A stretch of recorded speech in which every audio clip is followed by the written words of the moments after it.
What up, this is Shifty from Crazy Town, and you can check me out on Good Company.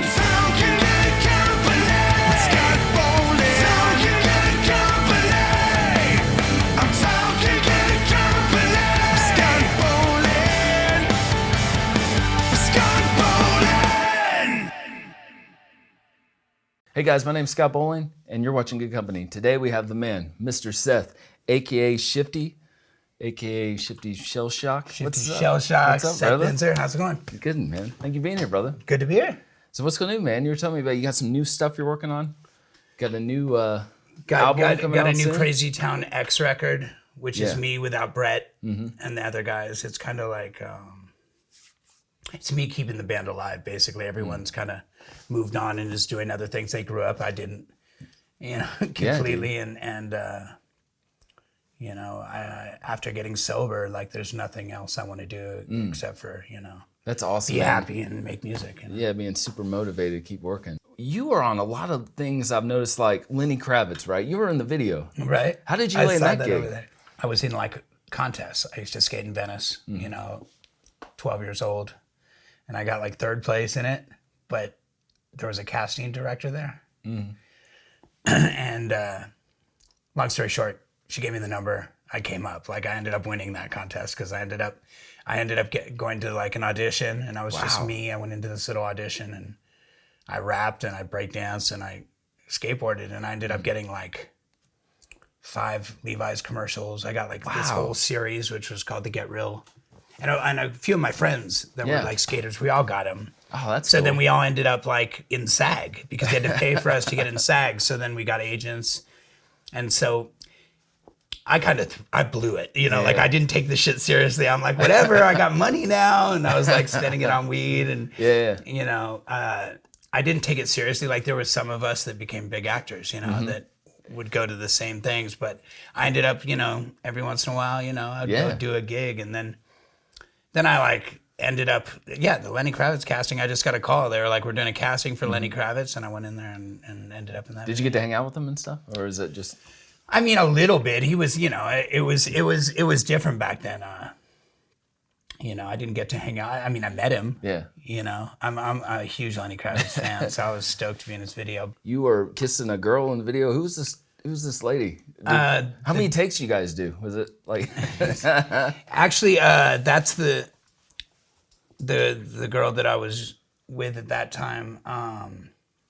Cynthia is who I ended up writing Butterfly about. Oh wow! But you wrote the song about her. Yeah, it was like a side job. We'd get calls. They'd be like, "You want to be in a Lenny Kravitz video?" And I was like, "You want to go?" And we went in there together. And they were like, "Wait, we need a couple." So they ended up throwing us in there. So it wasn't like a stretch. Okay, yeah, that worked out really they're good. like sit in this booth and kiss. So another question, and this is kind of random, man. You were in the movie Clifford, right? Yeah. You were the kid. I was the kid. I was Victor. Yes, in dude. The Bad Boys. If anybody knows, you were it was like it was really short, right? Like just a little clip. Super short, yeah, with Martin Short though, so it was kind of cool. That's so cool, man. Just being in LA, I ended up all the right doing spots. some acting stuff. Man. Yeah, I ended up in some stuff, and I never was focused on that. Like I'd go all stoned with my skateboard to the audition, and like if that fit the part, it would be fine. But a lot of times, they were totally appalled at my behavior. I was like beating up kids in the waiting room, and like it was just bad. I was like, because I wanted to do music. My mom's like, you have such an opportunity, and I was like, fuck this opportunity. I want to make music. Were you like? So it was. I was just. Who influenced you back when you were a kid? Like, what kind of music were you listening to when you were young? Well, I grew up around music. My dad was the director. He directed Ladies and Gentlemen, the Rolling Stones, which is like one of the first rock and roll documentaries.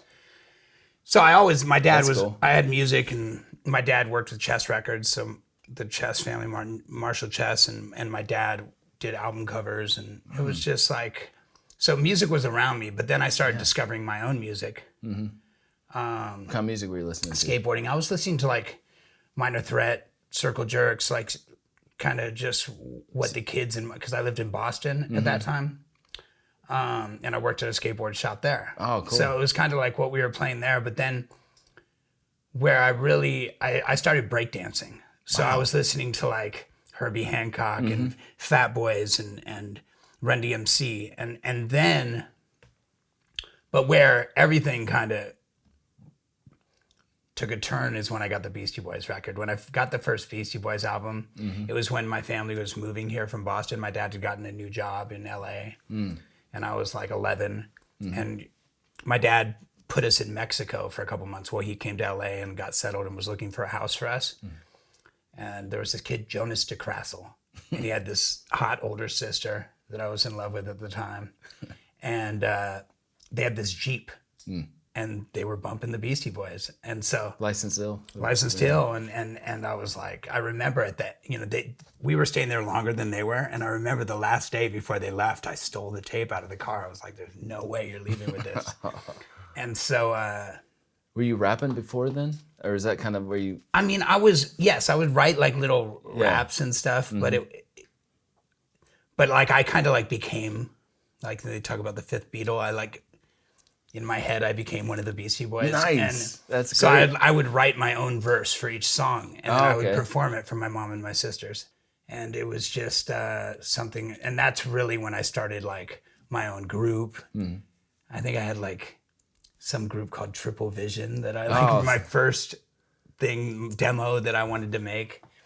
That was probably made on like a tape recorder, but it was like my thing, and so I started. So you had like a band and everything. You had drums. Oh no! It was just this is just you. Me like and an making beats? attitude. Yeah, it was just me and an attitude really, and so like, but that's when I started writing, and then as I got older, when I moved to LA, I got really into graffiti, and it was just like graffiti, skateboarding, and. Trouble basically. I was just causing trouble, but I was always had a rhyme book, and I would, me and other rapper kids and MCs, and I was like constantly learning. Then when I got in junior high, like I started taking it a little more serious, like this is what I want to do. And so I ended up like I was around a lot of like really talented kids, like I remember I was will.i.am and me went to That's awesome. I was in the continuation school. He was in the good part of the school. But during lunch, we'd all go out by the bleachers and we would rap. And I had one of my best friends, Jesse Phelps, and me like got really in. He would DJ, and we started collecting albums and getting really in. We were really into reggae. Man, do you have the copies of any of this? Did you record There them? are actually. It's so incestuous. Like Adam 12 from She Wants Revenge has the first Crazy Town demo ever made. Will you ever put that out? If I can get my hands on it, he keeps calling me like, I found it. But I did, there was the first demo, my first real song, I guess you could say that I recorded. Actually, it's not. I did a demo with my boys at my dad's friend's studio, but it was at my dad's friend's studio. So, but the first one was with Motivate and will.i.am, and they produced a thing. And we were downtown in a loft. And will.i.am became my really good friend. He actually like stayed with me and my family a lot because he got bused into school. So it was like I was like the local kid, and me and him became friends. And like when Will used to rap, it was like Will is like, he was a really, really good freestyle MC. Was this before Black Eyed Peas? Oh yeah, this is before he got his first record deal. And so I always gravitated towards the kids that were super talented. Like I surrounded myself with them, and I was always learning. So Will would freestyle, and so I remember it was like I was just about to turn 16, or I had my permit, and we were going to all like there was all these like freestyle competitions like around LA. There was a place called Ballistics, and there was a place called Fat Lip, or anyway, Fat Beats. Whatever, there was all these places like that I knew about because I was like in the graffiti scene, and I'd know about these freestyle competitions. I'd call Will. I'd be like, Will, you're gonna win. You gotta go. He'd be like, man, I can't get there. I ain't got no car. Or I'm downtown, and I'd be like, I'm gonna get you. I'll be like, I'm getting stealing my mom's car. I'm gonna come pick you up. And I started taking him to these freestyle competitions, and he started winning all of them, just winning them, winning. And so I was like, oh, we're gonna go. I was like managing him for a minute, and. And so like I used to, be like, bro, it's on. Yeah. So finally at one of these, I got him to Ballistics, and he won every week. And so he won every week, and the crowd would cheer, and he won every week. And that's where Eazy-E scouted him. and got him his first deal. And he signed them. They were called the At Band Clan. I was the fifth member of that. No, Really? it's a joke. But anyway, like Apple and Mookie at the time, and like those were my boys, right? And so they got a deal and they started working on their record. And who does he introduce Will to produce the record? Epic. Yeah, because Epic used to produce. So Epic was this young producer who Bell had Biv DeVoe and all done that? Bell Biv DeVoe, Yeah, but it's he had done MC Search. Yeah. He had done MC Light, Back to the Wow. Grill Again. Like, so he was hot. Like Epic was like a god to me at that point. Like Oh, okay. still is. I mean, but at that point, like it was like he was actually doing what I wanted to do. So he had done Blood of Abraham as well. Wow. So he was one of the producers in the Ruthless catalog. So he hooked up Will with Epic. So him and Will were recording the album with Motivate. They all lived in this loft downtown, Epic. And so basically one night him and Will were up making beats, and I guess he told Will, like, man, I have this thing I want to do, kind of like a Beastie Boy thing, but I don't know the right MC. And Will was like, I got the kid for you. And that was kind of when Will repaid me back for like, I mean, it wasn't like we're getting even, but I mean, Will was like, I got the kid. Oh, and that's so perfect. Will said, Seth, I got something for you. This guy is looking for somebody and you're perfect for it. So Will brought me down and I met Epic. And at that point, me and my boy Bernard, he's like my brother who ended up passing away. Bernard was the first kid. He went to Pali High School too, and he like put me under his wing. Like when he heard me rapping, he used to like boost my confidence, be like, dude, you're dope, man. You're dope. And he kind of helped me believe in myself as an MC. So when Brett called me, he's like, I was like, well, it's a package deal. I come with Bernard. So we came down to work with him. We started making songs, and This is back in like what, 95 or something, or 94? yeah, it's early like 90s? it's early 90s, like 90, 95, something like that. And anyway, we started making songs with Brett. And these songs were no joke. Like instantly, our game just stepped up because now we were working with a real producer. Yeah. And it was like we went from, garage tapes to making something that sounded like, oh my God, and we all got super excited. And then Brett, I didn't want to get it. Anyway, he ended up making us two groups. Okay. So he introduced Yomo Malki. And we started a camp called the Seventh House, and there was a lot of really creative kids in it. So Bernard and Yomo Malki, who had been signed to Ruthless already, started a group, and me and Brett started a group. Oh. So it kind of like separated into two groups, but we were a family. So it was like, anyway. So we started working on these demos, and that's when Adam 12 from She Wants Revenge was our DJ. And we made like this whole record called the Seventh House, which was dope. Meanwhile, like I have my other set of friends across town that Scott Kahn and Alan Maman, who's now a super successful producer, The Alchemist, and we were all like best friends. So they made a demo and they got signed to Buzztone and to Tommy Boy Records. So real quick, I was like, oh shit, my boys just got signed to Tommy Boy, and this is when shit's popping off, like Cypress is blowing up. And it was a magical moment, right? And so I was their best friend. So I started learning a lot from that. And there was this place called Buzztone Management on Robertson. And we would go down there and we would be sitting in a room and like I was there when Buzztone said there's a new band we're signing across the street, and we went and watched Korn perform for them. Oh, so it was like Rage Against the Machine was signed to Buzztone or managed by them. So it was Rage, House of Pain, Cypress Hill, Funk Dubious, Korn, and me just kind of chilling on the couch smoking weed, like watching them, going, man, this is what I want to do. So that's amazing. And through watching all that, I was also working downtown with Brett and Motivate and all them, and I ended up going on tour with the Hooligans just because they were like, we're bringing Seth. And I'd always be on the side of the stage. I was just their homie. And then I remember one night with Rage at Madison Square Gardens, it was like Rage, House of Pain, Cypress. And it was now Cypress, now they're signed to Tommy Boy, and now Be Real and Everlast are producing the Hooligans, which is my two of my best friends at the time, and still are. But so I just got to be in the studio, and I just learned so much, and it was just like I was on fire.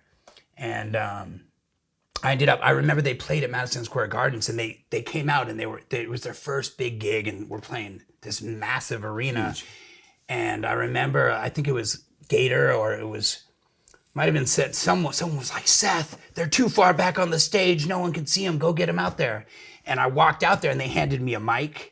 And I like knew their song, and I came out and kind of just like was their hype man. Yeah. I came out, and for a moment I was in Madison Square Gardens, and I like brought them to the front of the stage for that moment. Wow. But when I felt that rush of being up there in front of all those people, I was like, this is what I'm going to do no matter what, if I die trying, you know. And I got that little taste of what it was like, and so then, you know, I went home and just started going hard. And me and Bernard would write every night. And then finally what happened is Bernard and me got in huge trouble. So we ended up like doing this robbery. It's stupid. Like we robbed these like kids across town because one of them was talking shit about the carpets in my house, and I was selling pot, and like, you know, we were like, they were rich, and I had like this carpet up to my room that was like dirty because I had lots of friends in my carpet, and they were like, have you seen the carpets in that fool's house? And I was like, I'll kill them. So they're talking shit about my carpets, little spoiled brats. So but they need to make a movie about this. It's for like the dirt. I was like, I'll fucking kill them. So let's rob those fuckers. So that all went bad. Okay. That all went bad, and we ended up like breaking into their house, and like the weed wasn't there. The brother got knocked out. My other friend pulled a gun out. It just turned. Next thing you know, I'm on America's Most Wanted, and fucking we're on the run.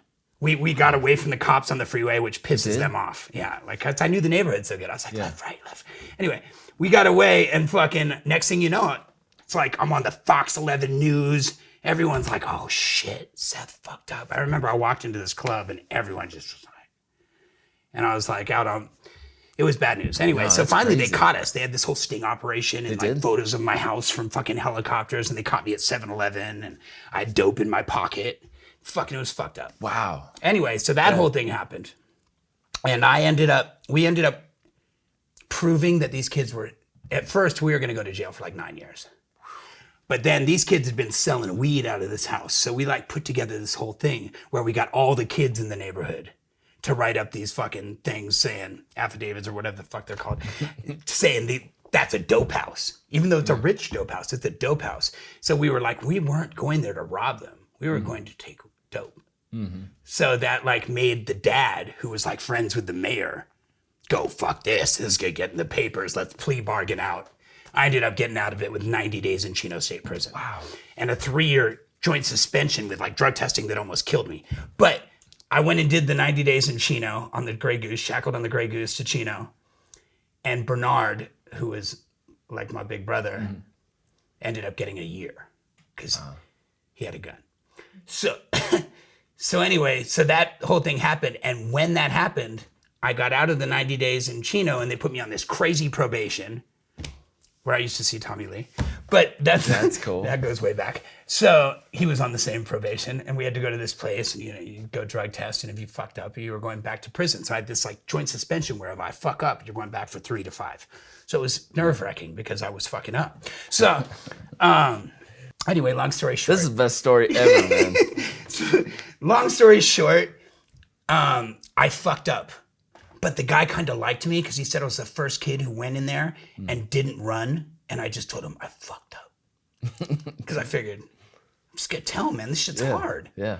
And he said, well, because this humors me and you came in here and wrote on the paper, have you done any drugs? And you wrote like a whole list of drugs that you had done. I'm not going to violate you because I see that that's growth. You're not running from me. He goes, when kids fuck up, they just disappear. So anyway, he sent me to rehab. So I went to rehab, and around the same time, we had been partying kind of hard, and Brett Epic was in a car with another one of our buddies, and they got pulled over, and there was all this coke in the car, and he got in trouble. So he got anyway, there was drugs in that car. I was going to rehab. So I went to this county rehab. It's called Acton. And It's your first time going to rehab? it's my first experience with rehab. And I was the chairman of Cocaine Anonymous. But I went to rehab, and me and Brett like were writing little like kites, you know, we're writing little letters to each other. And I'm like, bro, when we get out of here, we're gonna make that demo. And basically what had happened is we had made like one song, and then we'd play it for our friends and celebrate for like fucking 3 months. And then we'd record another song. It was like all over the place because we were so out of our fucking minds. So we never finished a demo. We just knew we were on to something, you know? And the drugs were getting in the way, and the partying and the clubs and whatever. So when I went to rehab, I got my head straight, and I was like, bro, we got to finish this shit. We really got something special. And luckily, just by coincidence, Brett was like, yes, we got to get our shit together, because he had gotten in trouble and he went to Impact. So we're like become rehab kids, and we start writing. When we get out, we're gonna fucking do this. So we get out, and there was some guy that we used to party in a house with us. We knew some like mutual girls. His name was Danny Ostro. And Danny Ostro had been at Trauma Records, and he had worked with No Doubt and everybody, and he was like a real record exec. So he heard a couple of our demos and was like, you guys got something going on here. So between the three of us, we got out of rehab and we went right in, and Danny Ostro rented a fucking office. He stuck us in there. We went to AA meetings every day. And for a fucking year, or, you know, almost a year, we recorded songs. And that's where Crazy Town really blossomed. And I remember we made all these songs, and Danny was kind of playing it for people, and they're like, very interesting, very cool. You know, we like it. We're going to stay in touch with you. And I remember going to Brett, man, we got 8 songs. Don't you know we need 4 to get a record deal? This is bullshit. And Brett was like, let's just keep making them. Let's keep making them. And then I remember I went home and played Revolving Door. Great song. Yeah. For the girl. I was like, this is the shit. And my girl was like, this is fucking, you know, we're, you know, and she was like, man, can't you write something nice about a girl? Yeah. Can you just like write something nice? And I was like, oh, I can do that. And I remember I was like hurt my feelings. I was like all proud of the song. And I used to live in her mom's back house. I'm like, the mom kind of liked me, but she was like, this kid is trouble, right? So, and she'd be like, you need to get a job. And I'd be like, I got a band. The band's gonna blow. She's like, oh God. She's like, this kid. So I remember I was laying on the bed, and I was like thinking, I'm gonna write a nice song.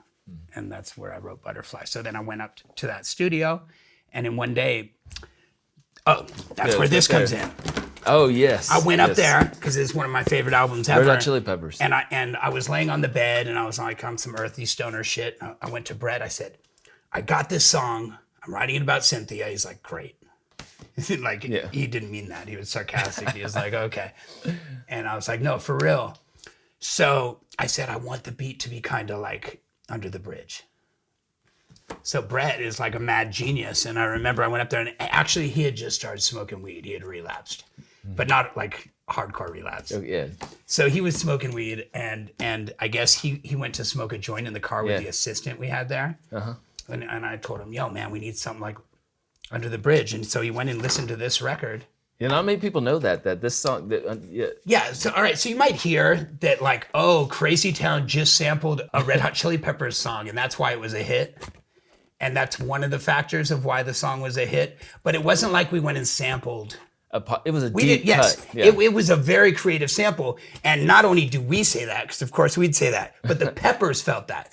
So when we made that song, and we took it from a small interlude called Pretty Little Ditty. It wasn't one of their hits. It was this random, beautiful little place where Brett, who is a great producer, heard it and was like, if I take that little 4-second, 5-second piece and loop it, then it'll be something totally original.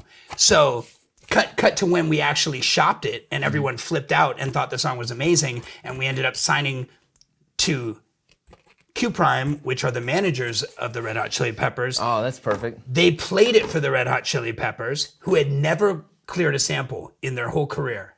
And they heard Butterfly, and they said, we are gonna, not only are we gonna clear this sample, but we only want 1/3 of it, when they could have taken half or more. They could have taken all of it, and we still would have put it out.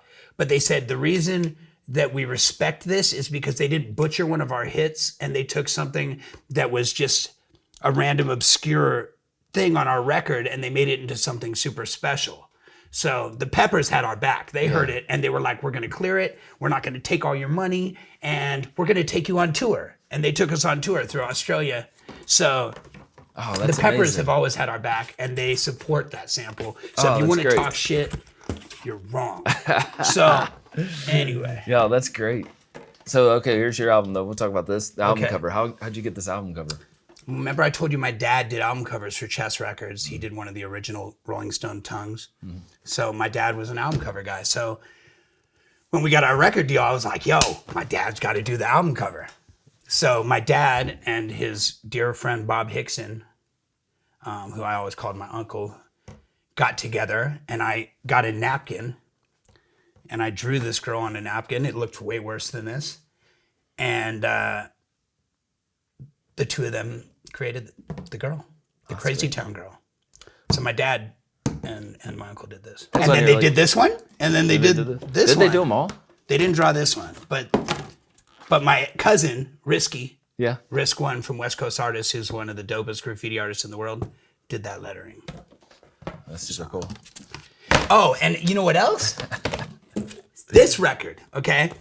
This record was when I was happy. I had just had my first son. Little moments of happiness in my chaotic life. And I wrote this record, after the band had broken up because of conflict, putting out this record, which is one of my favorite records of all time. Oh, I'm so glad you said that. All right, this record, if you want to judge Crazy Town, first go listen to this record, because this record is kind of a staple of what our band is really all about. You're talking about this record. Yeah. We got you this from this album. No, you didn't. Yeah. Wait a second. So dope. I'm so glad you like this album because I was worried. I was like, I hope he likes. No, and I was just telling you about my flax. I fucking love this. Yeah, that worked out perfect. That is so dope, man. Yeah, Thank man. you. I just told him I smoked all my plaques. This is That's your beautiful. record, man. Yes, this is. Well, we got to talk about it now. This is our baby. Yes, we'll talk about this one. But first, Oh yeah. No, Here, you want to take this? no, we can talk about this one first. No. Okay. Here, I'll just hand this to you. So I'm not. There you go. Okay. So this fucking record, I made a demo with a kid. All right, this record's a fucking rad story because I was going through a fucking nervous breakdown because my band had just broken up. And it wasn't because we couldn't make another Butterfly. It wasn't because of anything. It was because we were arguing over what we should do after Butterfly. And half the band wanted to make a really heavy record. And I was like, well, no one who liked Butterfly is going to want to hear that. And so there was a lot of conflict. But the people that really didn't like that we didn't make another Butterfly was the record label. They were pissed. So we spent all this money and we were like, no, we're not giving you a Butterfly. So anyway, then the band kind of broke up, like the month this record came out or right after. You guys didn't tour that album? I mean, not really, no. Not that I out. remember. Oh, that stinks. Yeah, we didn't do much. It was Yeah. just like me and Brett were fighting and it was fucked up and the record label like yelled at us and then Brett fired them and it was just fucked up. Okay. Yeah. Anyway, so then I got fucking really depressed and then I got happy again after I had my kid and I made this demo with this fucking kid that was in front of Starbucks playing the guitar. I was in Malibu like soul searching and I found this fucking kid who had gotten like fucking kicked out of the army because he was a little, but he super creative. And he was bumming change in front of fucking Starbucks. Yeah. And he goes, Shifty, what up, man? He's like, check out my CD. And I like kicked him some money and I was like depressed or whatever I was doing down on the beach. I was like alone driving. I like driving, along the ocean. Wow. And I took this fucking CD and I put it in and I was like, are you fucking kidding me? And he was just rad. And I'm a huge Sublime fan and his voice was fucking amazing. And the production was really good. Mm-hmm. And I called him up. I was like, yo, we need to make a song. He like wrote his name on the back. He's like, are you fucking kidding me? So me and him locked ourselves in one of my bedrooms in my house. And we were like on a fucking whack ass computer. I didn't have like a studio. I had like a Dell computer that I just got out of my mom's storage. The thing's all fucked up. I'm trying to like save. So of all the things you lost in the storage, you still have the Dell. Well, this was before. Okay. This was before. Don't mean all to hell skip broke ahead, loose. There's like, yeah. But anyway, so we made this fucking record. We were just fucking started with one song. We ended up making this record, and I went and played it for Guy Osiri. Oh yeah. Deftones, fucking. You know, now I mean he's someone I've known for a long time. You know, he was the president of Maverick Records. And Yeah, that's awesome. now he owns Uber and like everything else. So anyway, I went and played for him, and I was like, this is just a demo, but there's something going on with me and this kid. And he was like, this is dope, Seth. And I was like, you know, I want to go in with a producer and remake it. And he was like, this shit's fine. Let's just put it out. So I was like, all right. Long story short, I went and did one song on it because Paul Oakenfold was signed to that. Yeah. So I went and did this song called, Amazing. Paul Oakenfold was like, oh, Butterfly's massive. I'd love to do a song.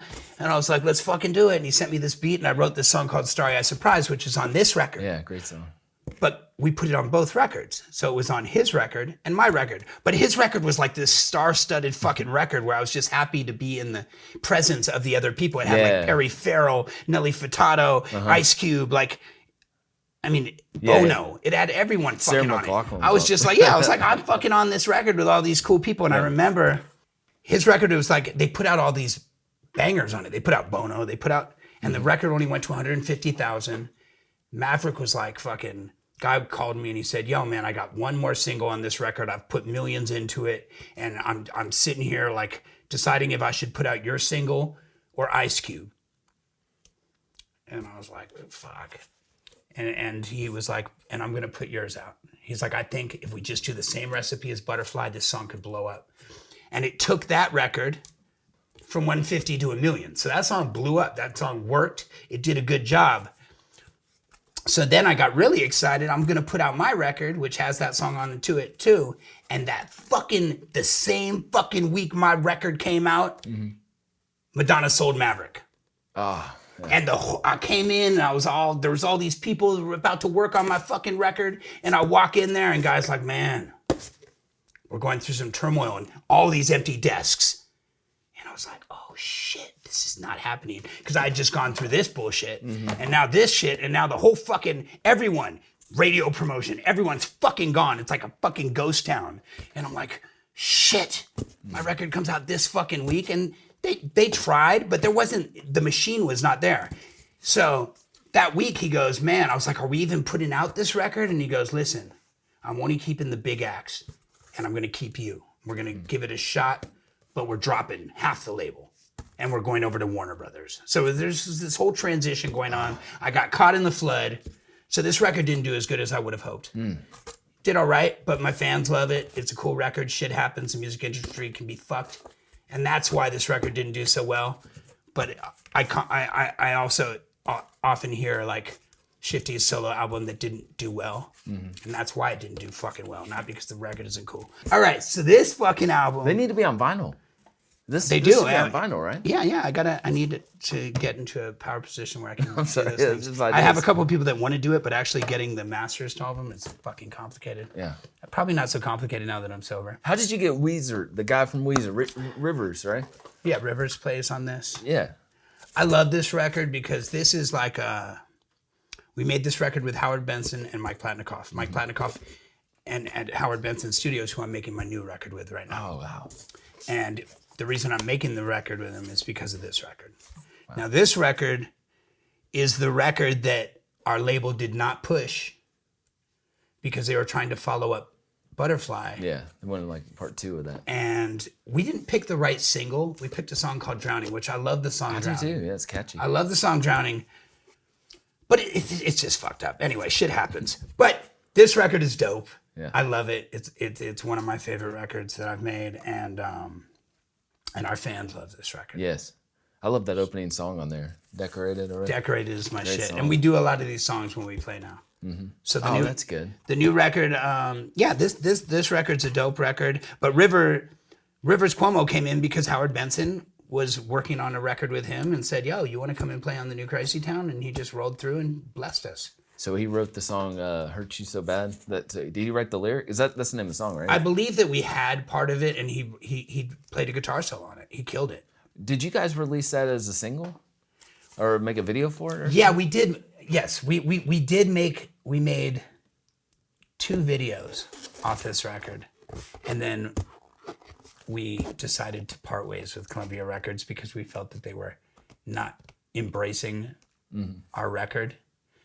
probably shouldn't have done that, but you live and you learn. So But the second video was for, you did 2 videos. If we had had like a creative team that was like, we're worried about what Crazy Town becomes 10 years from now, they would have been able to take this record and do what Linkin Park did or what all the other bands. But instead, we had some people that were like, we want another #1 pop song, and like we want to turn you into, you know,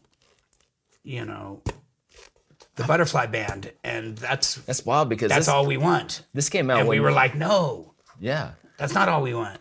So, you know. And this style was different. Like it was kind of like, I don't want to say new metal, but it kind of had that kind of heaviness, and that was really huge when this came out. So I'm surprised they didn't push for this kind of sound. Yeah, basically what happened is the record still could have done good if we had gotten to a good single, but we got so pissed off and we were fucked in the head and on drugs and confused. So it didn't work out too well. Does Epic like it? Is he a fan of this? Yeah, Epic loves this record.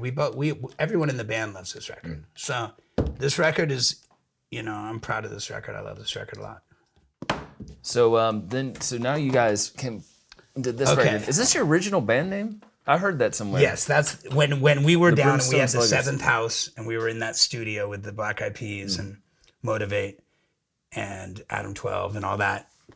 We called the band the Brimstone Sluggers before we called it Crazy Town. Wow. What made you change it to Crazy Town? Crazy Town was already the name of the band that me and Bernard, my good friend who had grown up with, we had Crazy Town. Then when we split up into the 2 bands, remember there was like Yo Ma Malky and we called ours the Brimstone Sluggers, and then we went back to Crazy Town. I think because I liked it. Yeah. So it's a good record. This record I love. Now the thing about this record is like all the people that love this record, because this was a big fucking expensive live record that we made with Howard Benson. This record we made in Brett's studio. So this record is not like a big live record. This record was basically us, like, I think like I had died like a couple times and there was a window of opportunity and Brett was like, yo, I found all these old demos, like, let's put them out. And then we went in and we ended up recording like 6 new songs. I love this record. It's not a heavy record, but it's a dope record. And there's some great songs on this record. I really like it.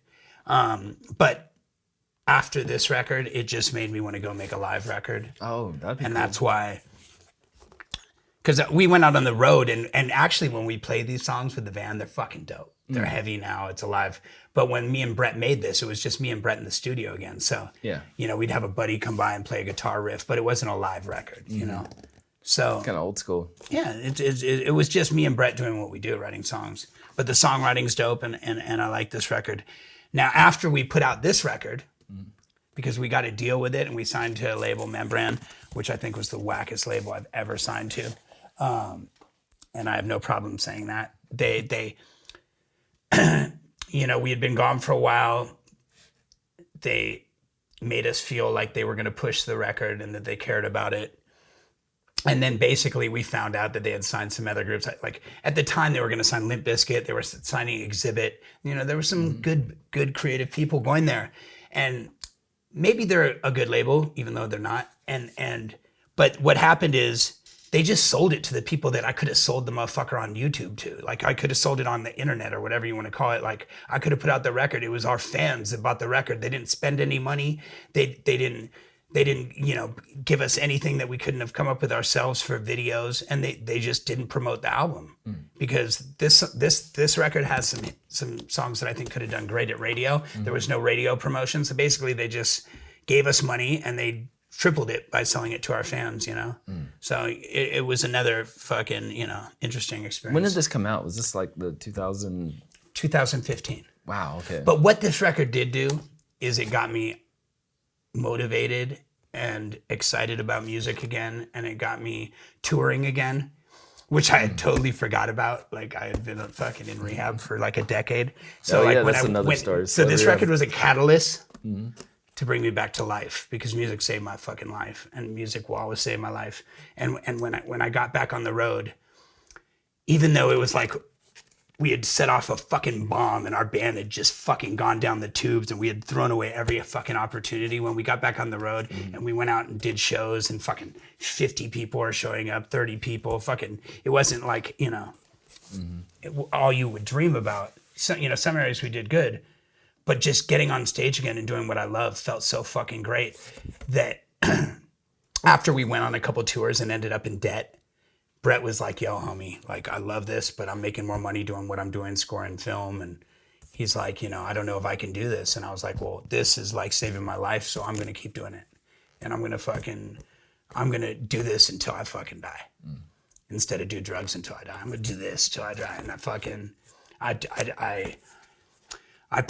went through different players who are all really talented players. Yeah. But I ended up fucking I found these fucking players. Like this band opened for us in Italy called What a Funk.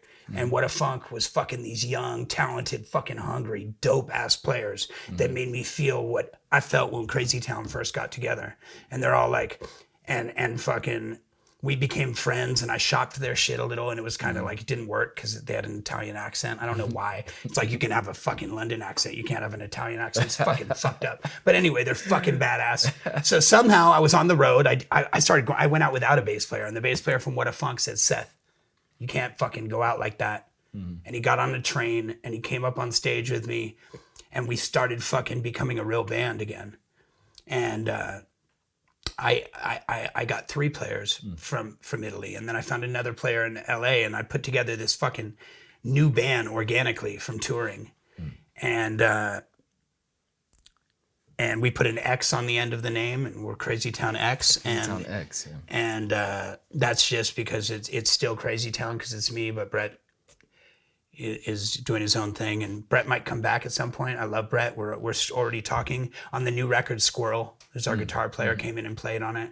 It's like we're a family, but like those guys have their own lives now, and this is what I've chosen to do with mine.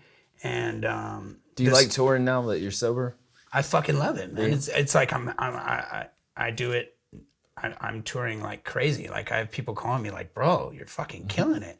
Like I do tour after tour. I tour as much as I can, and I don't care about guarantees. Like I do care, but don't get me wrong. But like I understand that like I'm rebuilding the band, and I don't have a big ego. I go out there, I'll open up for fucking bands. I don't give a fuck, man. I want to get on stage. I want to do what I love, and I believe in what I do, and I love my music. And there's a lot of people around the world that I've put together over touring the last 3 years. I've put together like, it's like there's a lot of people. Our record, we're so fortunate. Like I'm super lucky that I book shows year round around the fucking world. Do you book shows, or do you have people that help you? I mean, you got a team? I have gone through a series of booking agents, and they're all still my friends. But now I'm at Satellite, and my buddy Dimitri is fucking.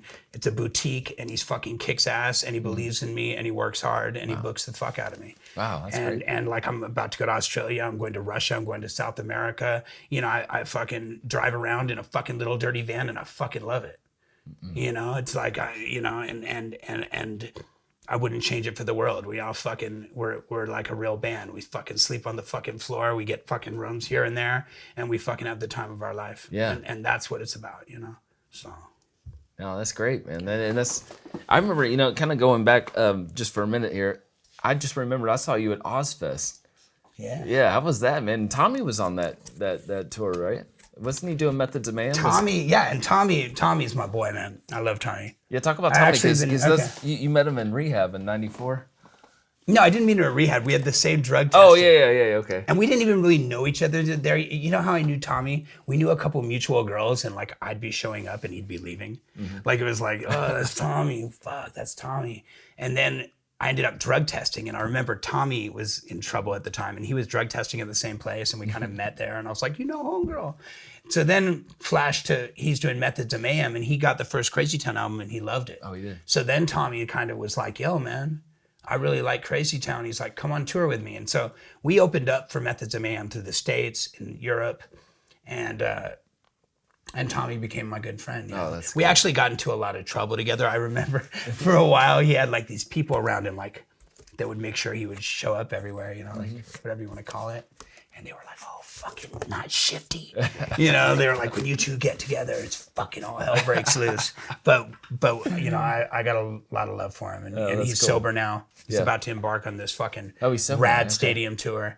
He's kicking ass. He's awesome. In a fucking happy relationship. And I'm in a happy relationship. And, am really grateful to be alive. I Yeah. fucking OD'd a few times. I got fucking stabbed. I got stabbed. all kinds of There's Yeah, man. there's lots of stories, man. You're a but great storyteller. You should write a book, right? I want to write a book. I That'd want be to a write good a book. book, and I probably will. But right now, I have this window of like still feeling like I'm young, even though I'm not, and I'm gonna make fucking music, and I'm gonna tour. I'm looking forward to this new music that you got coming out. Yeah, the music. This record is super special to me. What happened is, I went from getting out of rehab, fucking all my fucking finances just fucked, because that's what you do when you're on drugs. And I went from, I remember like, I got sober on my mom's fucking couch, and then fucking, and I fucking would go out and I started touring. I tried smoking weed, tried doing this, none of it fucking worked. I had to get really sober. But I saved up my money, and I fucking financed this record myself. And I wrote songs. What happened is, like, I have a lot of close friends over the years, like, that a lot of people just run away. Like when you're on top of the world and you have a bunch of fake people around you, and then there's the certain people that like love you no matter what. When I was doing well, all right, or whatever you want to call it, there was a lot of people I helped. So like Will from Earshot, I remember like I took him to Q Prime, and I kind of helped him get a little buzz going when he was first getting his band signed. So on this record, you know, it's come full circle, and Will is singing on a bunch of the songs. We started with cool. one, and I've always loved Will Martin from Earshot. I've always loved his voice. So he's singing on a bunch of stuff. Then there's one of my best friends in the world is a kid named Tommy Kane. He's one of the best rappers I've ever met. And when I was on tour, I think I was on Ozfest, he came and was living in a homeless shelter, and he brought me a CD. And he was like, check this shit out, to me and Brett. And I ended up listening to that CD every day, and I had him come out and live with me. And he came out and moved out and lived with me. And I ended up, he ended up getting like a $3 million deal with Ted Fields, with like right when he left Death Row, and he started Artist Direct. So anyway, he was a kid that I kind of believed in and helped him, and that whole Artist Direct thing went down the tubes. His album got shelved. All hell broke loose. He went back to fucking Portland, but now he's back out here with me, and we're writing songs together. So it's like, he's on this record. And then I got the Italians. I brought everyone. I went and rented. I went to Howard Benson and Mike Platnikoff, and Mike was like, I want to do this record, because Mike, you know, he's been working with Howard for years, but Mike is amazing. And Mike was like, you know, I'm producing myself now. I would like to do the Crazy Town record. And that's all I wanted was someone cool. and he heard the demos. He's like, Seth, you're fucking killing it. Let's do this. So we just started making this record, and you know, for me, it's been so much fun. So now, you know, it's like all these homies are like now Lethal from Limp Bizkit and House of Pain. And I was like, bro, will you do the cuts on my record? And he was like, fucking let's do this. So it's like just relationships have been coming through, and I'm making a record that I love. And it's not like I hope it's just the beginning for me. Like this is just record one. I'm back. I'm fucking live. This is what I'm going to do. And you know, I kind of am going to push myself. Instead of making a record every 5 years or 10 years, I want to make a record every 2 years. You know, I'm going to start doing the next record probably right when I finish this one. You know, I'm going to stay busy and do what I love. And at the end of the day, man, I never fucking, when I was little, I used to, like, I remember I lived down the street from Tone Loc. I remember going into his fucking house, right, and smoking weed with his nephew. And I remember staring at the platinum plaque on his wall. I was like, fuck, one day I want one of those. Yeah. And it's like, bro, I've exceeded my expectations or dreams with music. I got lucky and exceeded those really early on. So now it's not about that. You know, like right now, what I want to do is I want to prove to the people that never really knew much about me except for fucking hearing Butterfly till it annoyed them to death. Like I want to prove to those people that I'm the real deal. And you know, I want to prove to myself that I can stick around for another 10 years. You know what I'm saying? Like this is what I love. This is what I've done my whole life. There's not really anything else that I'd want to do. So I'm going to make fucking music, and I'm going to kick ass, and I'm going to do my thing. And I don't need to be the biggest band in the world. I don't need to be fucking in the charts. I don't need to do anything. Like there's a lot of great bands that make great livings and have fucking happy lives that just get to go around and play music. So that's my thing. Dude, I love your story, brother. That's it. Seth, man, Cool. thank you for being on the show, bro. Right on, man. Thank You had you. some great stories, man.